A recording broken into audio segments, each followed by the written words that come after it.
What's up, everybody? Happy Memorial Day. I just woke up, but I'm about to go for my morning run, and we are going to be doing this today.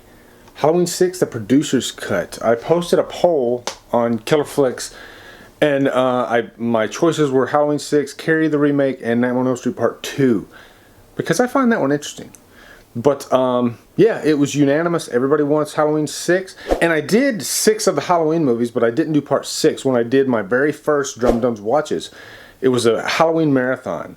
I did all the way to Resurrection, but I skipped part 6. So we are going to do part 6 today, which is going to be a lot of fun.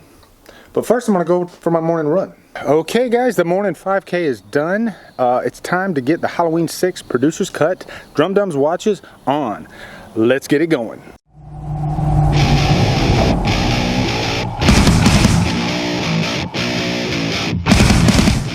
Rolling. All right, what's up, guys? I'm showered, ready to go. We're gonna go grab Halloween 6 right now. But the first thing I gotta do is get me a monster to get my day going, because I need some energy. And then now we're gonna go get Halloween 6. And Levi is already at it. He just hates people. But there it is. And we're gonna go put this in the player now and get this thing going. Looking forward to talking about Halloween 6, the producer's cut. Pretty controversial movie. But yeah, here we go. All right, guys, here we go. I got the main menu pulled up now. So I am gonna go ahead and hit play. There we go. And we are starting up.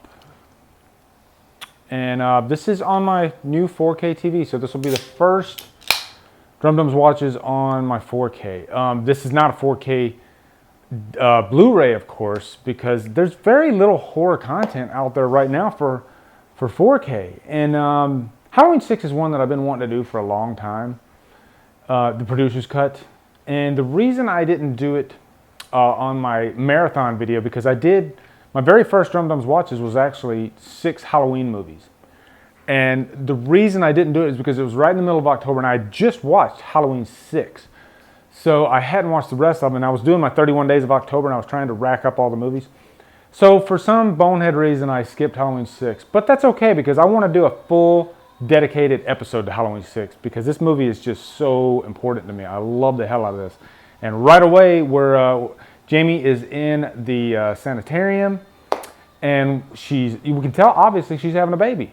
And so it's right away, it's kind of chaotic. You can tell by her screaming. You know, this movie just comes in with a bang, really. We see Michael pretty early, and right away we're kind of like, whoa, what the hell's going on? You know, this is 6 years after Halloween 5. I remember that wait was excruciating, because if you remember, at the end of Halloween 5, Jamie was standing in front of a jail cell that Michael escaped from. And her last words were no. I thought for sure maybe 1-2 years we were going to get Halloween 6. No. And I think a big part of that was, a lot of legal issues. This is the first movie that Dimension distributed. So I think there was a lot of red tape going on there. The horror scene itself was kind of in shambles at the time. And I think they let off one too many screams in this scene. You'll see what I mean in just a second. It's really funny. It's unintentionally funny. You shouldn't do that in a serious horror movie like this. There it is. It's just the weirdest sounding thing. I bust out laughing every time I see it. But the producer's cut, it's pretty much the same type opening. It's a little different than the theatrical cut. This isn't in the theatrical cut when the man in black walks in the room. So that's the nice thing about the producer's cut. It kind of tries a little harder to explain everything that went on after Halloween 5, who the man in black was. And the theatrical cut, you still probably were scratching your head. This one explains it more. As far as which version I like better overall, as far as enjoyment goes, I like the theatrical cut better just because the third act is, I think, a lot more visceral. And to me, it's just more satisfying. The third act in this one, my biggest problem with it was that they tried to control Michael Myers, and you just don't do that. It's a bonehead move. There are things about the third act in the producer's cut that I do like, But like I said, overall, I prefer the theatrical cut. As a matter of fact, I'm going to show you something right now. Okay, I'll show you what I wanted to show you in a second, but this right here is Donald Pleasance. He is doing the voiceover. In the theatrical cut, it's Paul Rudd. I think it's better with Pleasance, just because he is one of the the pivotal characters in the whole series. He's Loomis, and this is his last movie, so I think you had to have him in there. But this is another scene that is not in the theatrical cut, and I think it's a must. It's the end of Halloween 5, and it's great for continuity's sake to tie those two together to show what happened to Jamie last. Just real quick, and there's like a little added scene where they show Myers actually getting pulled into a van. This van right here. But what I was going to show you was this. That is a fan edit that I did. I guess you could call it the Drumdums cut. Or some people have called it the Blue Myers cut because I'm Blue Myers on a forum site I visit called Blu-ray.com. But it's just a combination of both cuts. It takes all the best parts of the producer's cut, all those great character scenes, some added exposition there, and it combines it with the theatrical ending. And to me, that's the best cut. Now, if you are a fan of the producer's cut ending, then you're probably not going to like that cut as much. But for me, it's the one I try to watch the most, I guess. It gives me just the best of both worlds. But here we're about to see Myers for the first time. Look at that cinematography, though. That's a big reason why I love this movie so much. As far as atmosphere goes, I think this has the most atmosphere out of the whole franchise, to be honest. It looks glorious. And it looks like what the Halloween should look like, but with an added level of creepiness. You can kind of see Michael's point of view right now coming around the corner. It's a good introduction to the character because Myers is probably his angriest in this movie, his deadliest. He's nothing to poke fun at. He's completely insane. He is evil. In the purest sense, I believe in Halloween 6, and that's another big reason why I love this movie so much. I go back and forth between this one and 4 constantly. Sometimes I'm more in the mood for 4, sometimes I'm more in the mood for 6. So they're both almost dead even. There he is, there's the man. And I will have my mask, because my mask is a Halloween 6 mask, so I will be bringing that into this episode. Love that scene. Even though I don't know why there was a spike just randomly on the wall, but I guess you got to do what you got to do, right, for art. But if you want the producer's cut, there are 2 versions. You can get the individual release, which this one is this is the Lionsgate release. And I think the transfer is a little different than this release, which is from the box set deluxe edition.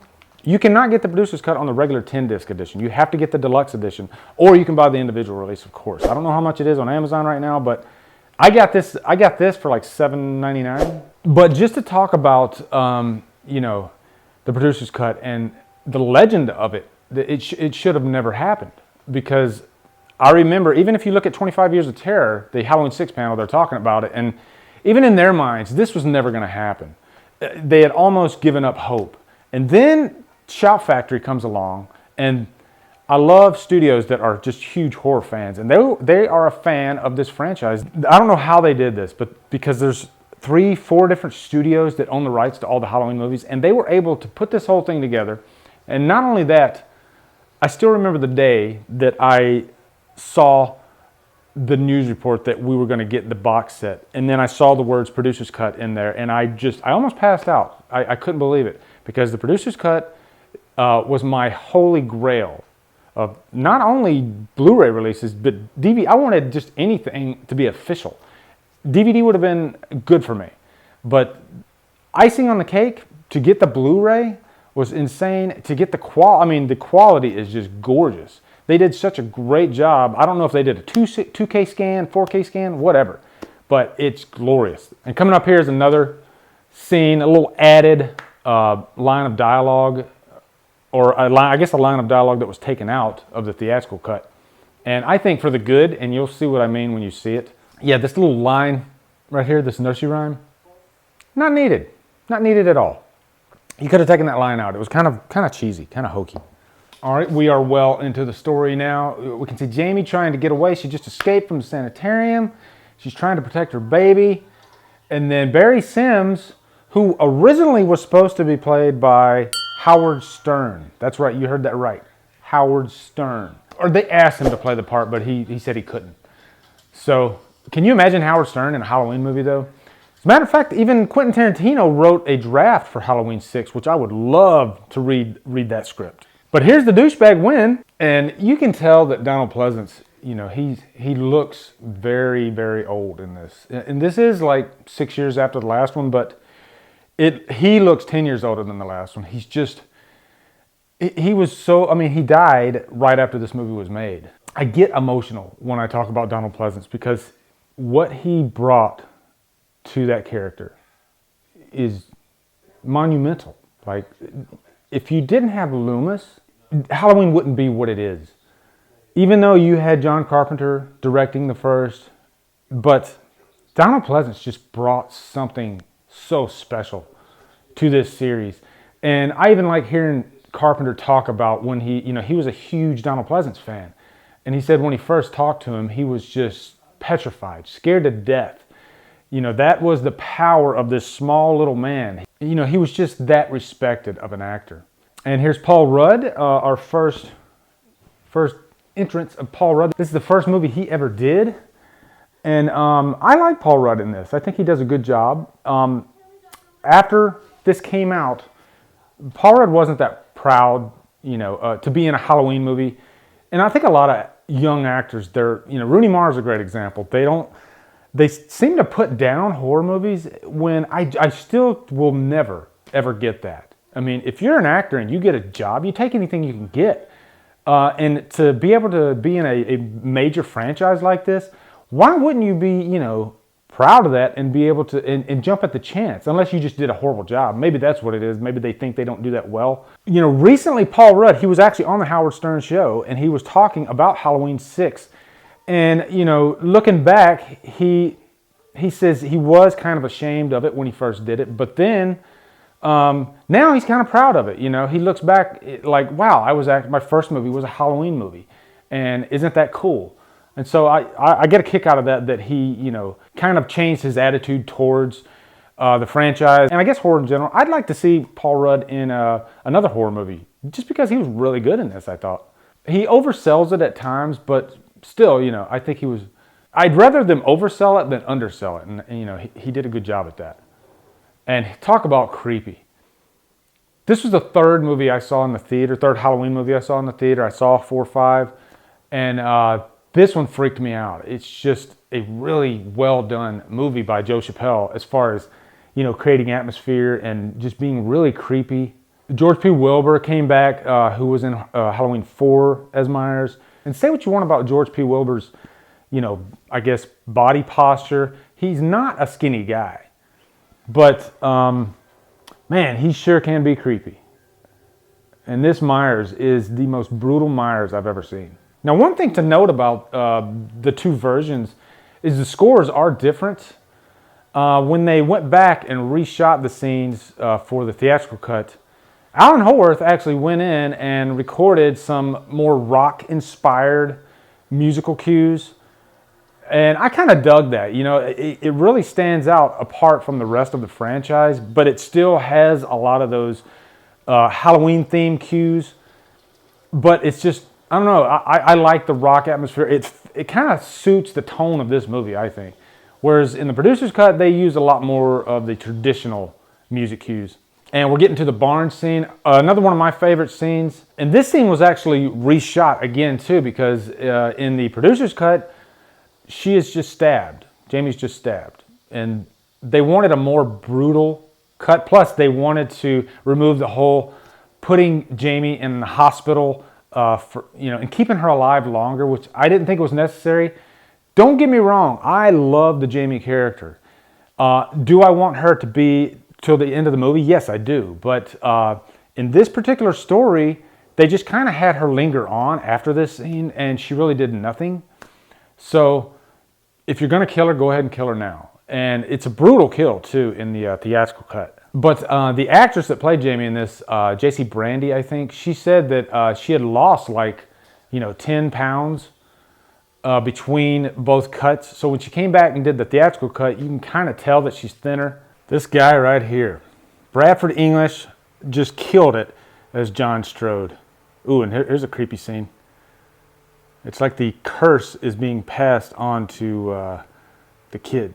But yeah, Bradford English and Kim Darby played John and Deborah Strode. And if that sounds familiar, it's because they kind of gave an homage to John Carpenter and Deborah Hill. Bradford English was perfect because you loved to hate him. You didn't just hate him, period. You know, he was just one of those characters that you could not wait to die, but yet he was still so interesting on screen. And that is Mariah O'Brien. This was, I believe, one of her first movies as well. If you guys check out this version right here, has a second disc full of all kinds of featurettes and interviews. And Mariah O'Brien actually does an interview, and she talks a lot about what was going on. And just really, really interesting stuff. And one thing that I really loved was she was talking about Edgar Wright, the director. She is an interior designer now, and he hired her to come to his house. And he recognized her, and he was like, "You look so familiar." And then he finally realized it was Beth from Halloween 6. And she says he just freaked out. He couldn't believe it. He wanted to set up a screening of Halloween 6 with her and all his friends. Just so cool. I guess Edgar Wright's a big Halloween 6 fan. And one thing that's cool about Halloween 6 is it seems like as time goes on, it's becoming more and more of a cult classic. It's more accepted. Whereas back in the day, it wasn't, you know, it was kind of passed off. And there's people that still don't like it, but it's funny how everybody loved, like H2O is a great example. Everybody loved H2O when it came out. And now people are starting to say, maybe H2O is not that good. I mean, there's some great parts about it, but as far as having, you know, a really creepy Michael, great atmosphere, some good characters, Halloween 6 really holds its own. Okay, here's a scene where Tommy Doyle finds the baby. And while we're waiting for that, I'm going to do some shout outs here. But I also brought my Halloween 6 mask to show off, because I love that mask. Isn't that gorgeous? That's thumbnail material right there, guys. Yeah, that's thumbnail material. Isn't that creepy, though? But I actually got a lot of comments going on here at Killer Flicks, so I'm going to read those real quick. Mason Lake says, new setup looks great, man. Thanks, Mason. Michael Mims says, great sequel with the best cinematography and probably the most evil Michael Myers. I'm just glad they didn't call it Halloween 6, The Curse of Wade's Mullet. I'd probably still watch that, but, you know, fuck off, Wade. Matthew James Larendow says, I'd like a shout out. There's your shout out, Matthew. Cody Archer says, oh, he just found the baby. Okay, Cody Archer says, you will love the new TV, and what can I say about Halloween 6? So much controversy, and the movie is soundly underrated. One of the best settings in the entire franchise. Enjoy the movie, Lee. Yes, I've been talking about it. I love it. I love it. Jarrett Evie says, I love Halloween 6 Producer's Cut. Is a lot better movie. Yeah, it's not my favorite, but it's still a very decent watch. There's some great things about it. James Lowen says 4K looks sweet and shout out would be sweeter. There's your shout out, James. Dylan Whitman says, hell yeah, love this movie. Garth Smiley says, while it's far from 4K, you should review my crappy movie. I'll check that out, Garth. Nicholas Anthony says, I'll always take a shout out, man. I love the producer's cut. If it wasn't for this group, I wouldn't know it existed. Wow. I know this movie gets a bad rap, but I always enjoyed it. Way better than number 5. I also bought the Blu-ray before I even had a player for it. Yeah, awesome. That's the great thing about Killer Flicks is all these movies that people are discovering, including myself, it's just so awesome. It's such a great community, awesome environment, and yeah, we have so much fun. This scene right here in the theatrical cut has the song And Full Shine On by Brother Kane, and it's not in the producer's cut, and I love that song. I even did a drum cover. If I remember, I'll put a card up. I did a drum cover of that song with some like clips from Halloween 6. Ashley Miller, hold on. All right, so Ashley Miller says, shout out for Talk Movies with Us. They just passed 1,000 subscribers. Congratulations. Definitely check out their channel, guys. Great stuff. I want to see Levi watch Halloween also. There you go, Ashley. There's Levi. And let me see if I can get him to watch Halloween. There you go, buddy. But yeah, Levi was actually in my review for Halloween 6 Producer's Cut, which was one of my first reviews. Don't watch it. I did a horrible job. That's why I created the whole Revisited series, because of that review. But I'm going to let Levi down now. Jason Miller says, never seen this version, and I wish I bought the box set. Regrets. Well, Jason, if you get the, you can get the individual release. Look on Amazon, and it should be on there. Matter of fact, I'll have an Amazon affiliate link below, and I'll put a link to this version on there, so you can get it. And I'll put a link to the box set too, just in case. Because sometimes that box set, it goes down, and then it comes right back up. So if you can catch it when it goes down to like under $200, totally, if you're a Halloween fan, totally worth it. Romero Tutor says, the much hated Jim. Nice pick, Lee. Yeah, some people don't like Halloween 6. Some people hate Halloween 6, but I love the hell out of it. Dan Wolf says, I want to be Tommy Doyle when I grow up. Can't wait to see the Watches video. Dan, huge shout out for Dan Wolf.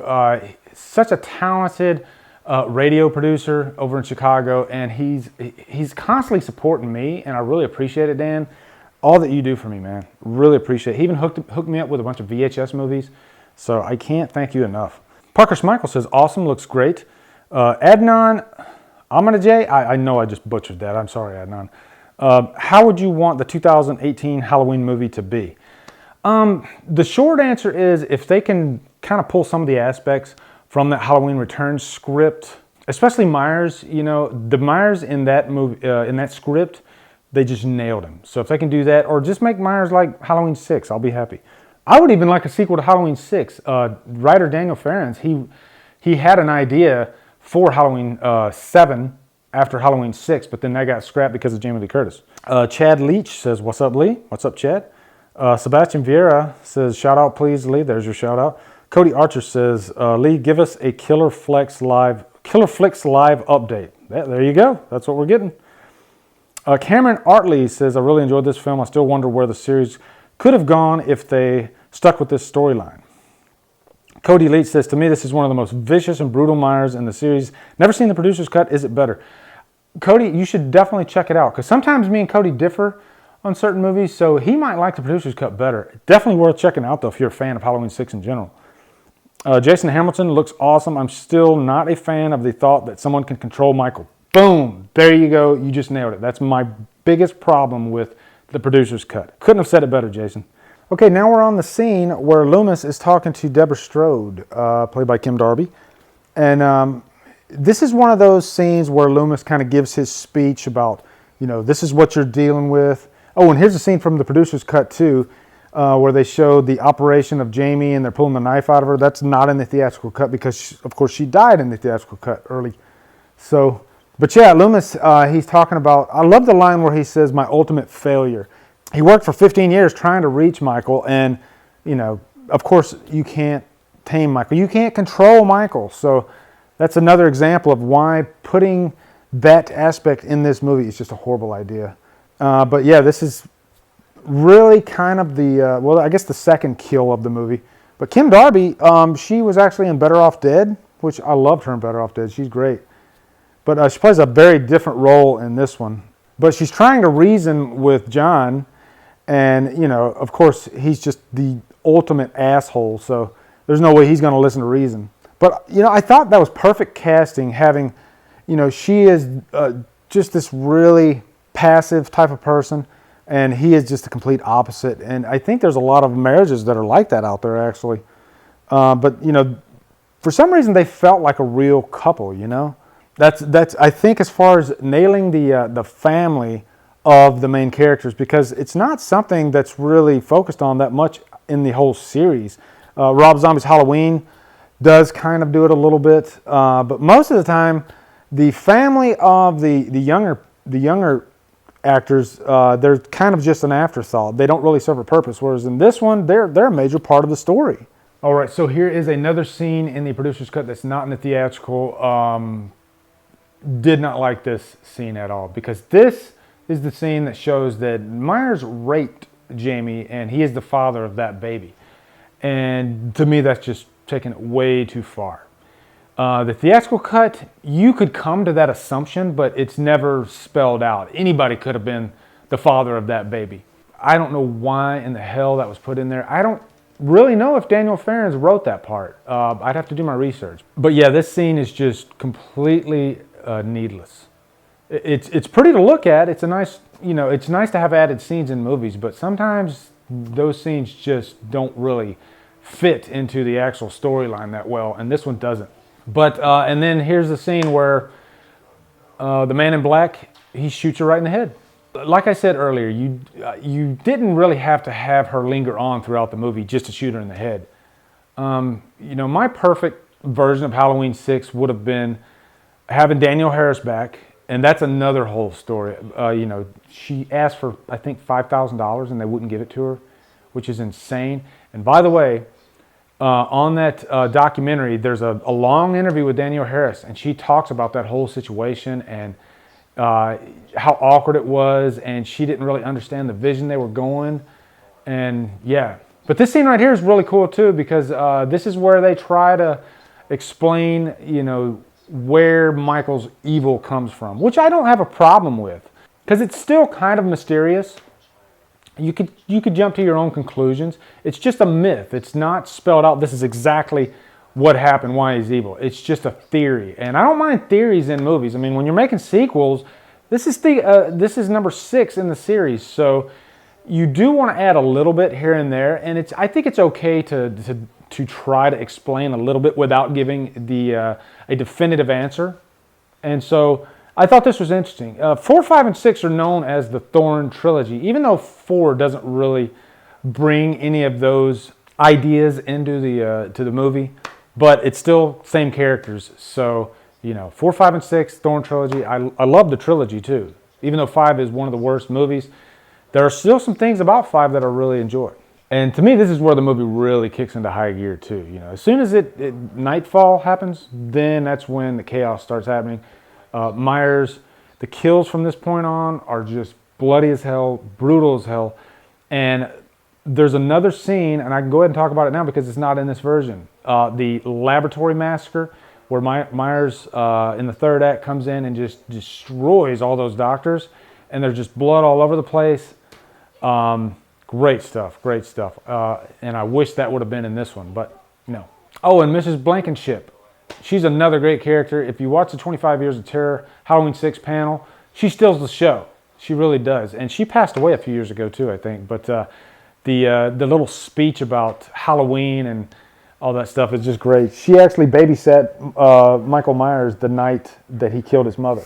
So Daniel Farrens was a huge fan of this franchise, and so he tried to add all these little things from the previous movies into the script for this movie. He even, gave her the name Blankenship, which is a character from Halloween 3.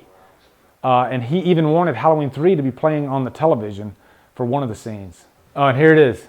Why don't we celebrate Halloween? And look at that cinematography, guys. Just gorgeous. Well, yes, but a long, long time ago, it was a night of great power, when the days grew short. Oh, I love it. The spirits of the dead returned to their homes to warm themselves by the fireside. All across the land, huge bonfires were lit. Oh, there was a marvelous celebration. People danced and they played games. I'm getting chill They bumps. dressed up in costumes, hoping to ward off the evil spirits, especially the boogeyman. Oh yes, I just love that scene so much, and that's why this is one of the movies I love to watch every October, because it's just has that Halloween spirit. Oh, one of my favorite deaths, and this death's a little bit different because I think he's just electrocuted, whereas his head explodes in the theatrical cut. But this guy does his damage. Oh yeah.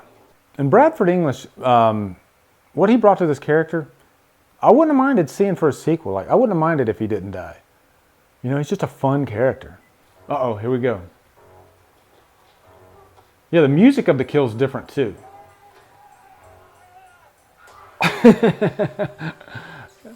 Yep. Yeah, but I don't think his head explodes. No, yeah, that's all you get in the producer's cut. Look at that though. Look at that cinematography. Jesus, that's gorgeous. Oh, Myers is the man. That's why Myers is my favorite killer. Just so creepy. And that house is actually in the Horror's Hallowed Grounds. There's a little piece on it. It's in St. Louis. And one day, one of my bucket list items is to go to St. Louis and see the locations for 4, 5, and 6. Because all 3 movies were filmed in St. Louis.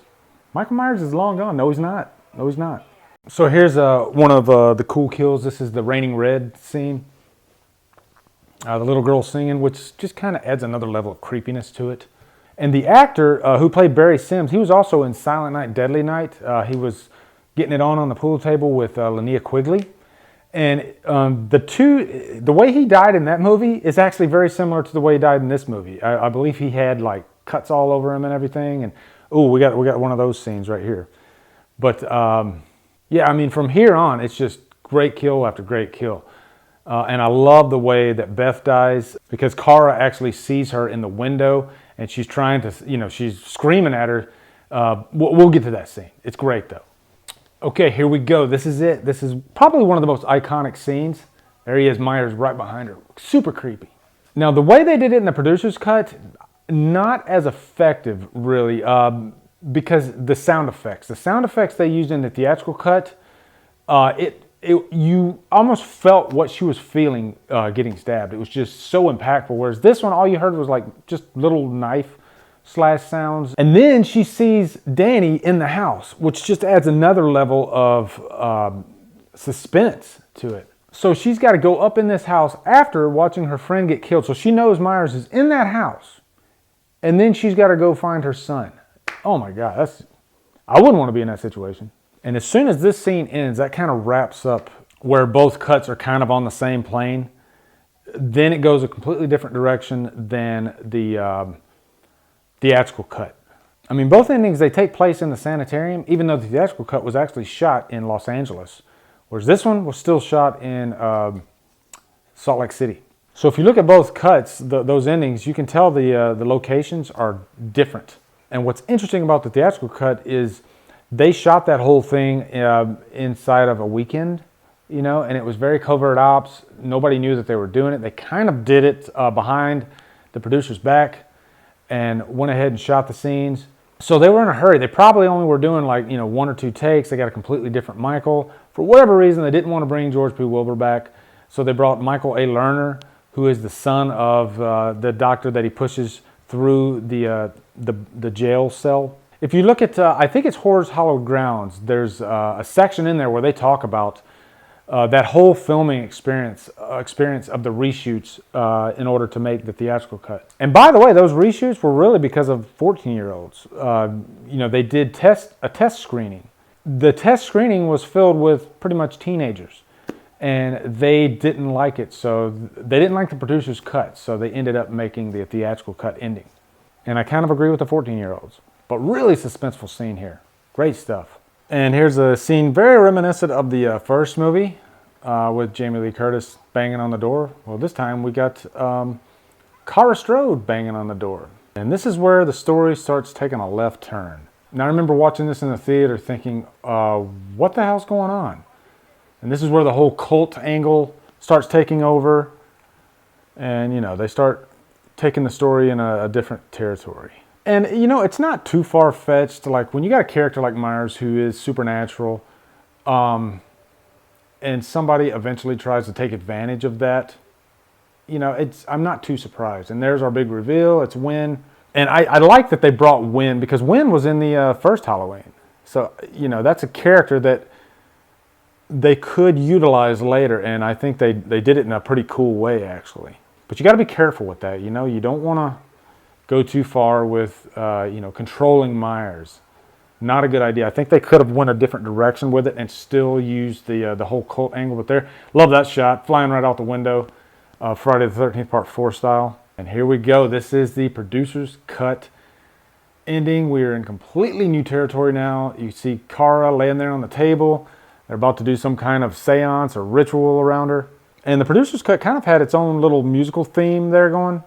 You don't really see that theme that much in the theatrical cut. And I'm going to be honest, I haven't, ever since I watched this the first time, it kind of left a sour taste in my mouth, this third act. So I'm kind of excited to be watching it now, because I haven't watched it probably since I watched it the first time. And like I said, I saw the bootleg version, but, there's a couple different bootleg versions out there, and it was just hard for me to remember just because the quality was so bad. And this is the scene where Wynn explains his whole plan. He gave Myers the gift of Thorn, and now he wants to pass that to the baby. So they kind of want to do away with Myers, which would have been interesting to see where they would have taken that in the sequel, if they did a sequel to this movie. But personally, I don't want any Halloween movie without Michael Myers. I don't want it passed to another person. Myers, as far as Halloween 1 all the way to Halloween 5, he's never been controlled. Loomis himself can't control him. So if Loomis can't control him, then this Dr. Wynn can't either. It's a beautifully lit scene, but as far as what's going on in the scene, I just wasn't really a fan of. And there's a really goofy line coming up here pretty soon too. So Wynn wants to actually pass the Curse of Thorn from Michael to Danny. And he wants Michael to perform a sacrifice on the baby. And then here's the goofy line. "Join us, you have talent." That is the goofiest line I've ever heard.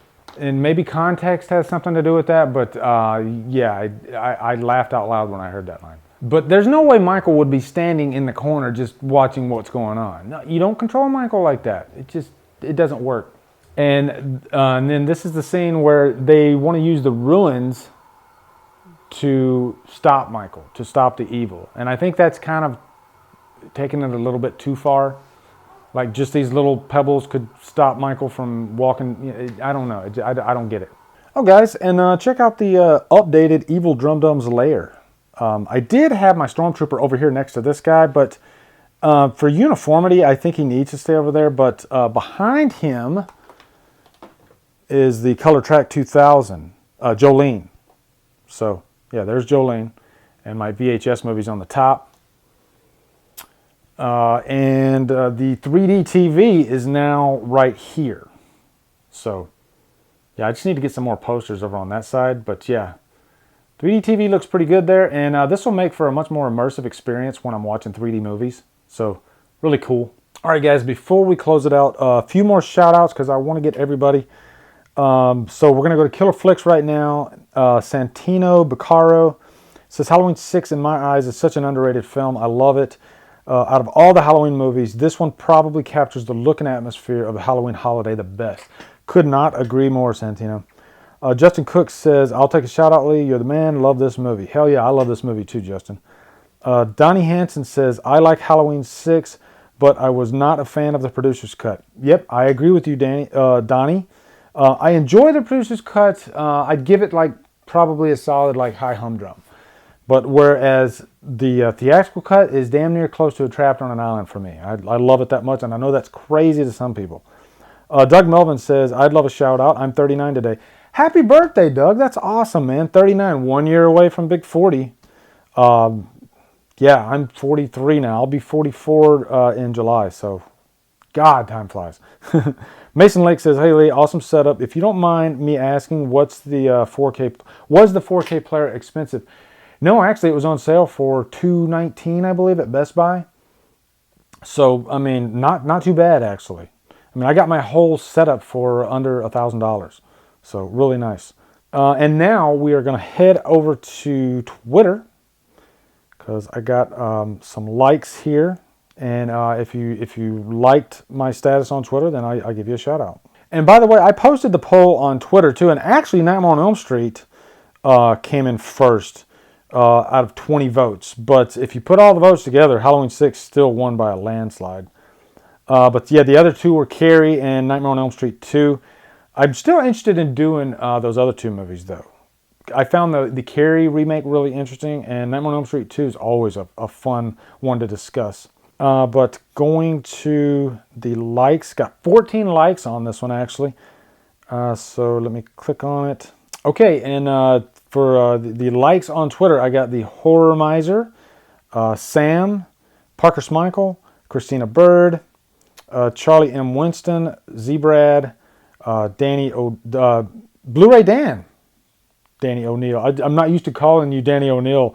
Blu-ray Dan, great buddy though of mine. Low Carb Monster 8, Logan Crest-Singer. Brian Lomax, good buddy Brian Lomax. Harry Singh, Jax from Jack's Channel of Stuff.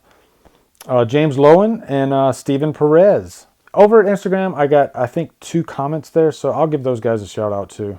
But the first thing, I always post this on Instagram first because I like the picture filters over there. But I got 2 shout outs. Justin Ryan, he says, I can't wait for this. And Mike's Horror Corner says, awesome, looking forward to this, man. Awesome. So that's it, guys, for the shout outs. And I know some people probably get annoyed by the shout outs, but you know, that's what these Drumdums watches are. They're not just about reviews. It's kind of an interactive thing. I like throwing in the members from the community in these videos too. That's part of the reason why they're long. So yeah, shout outs are a big part of this for me.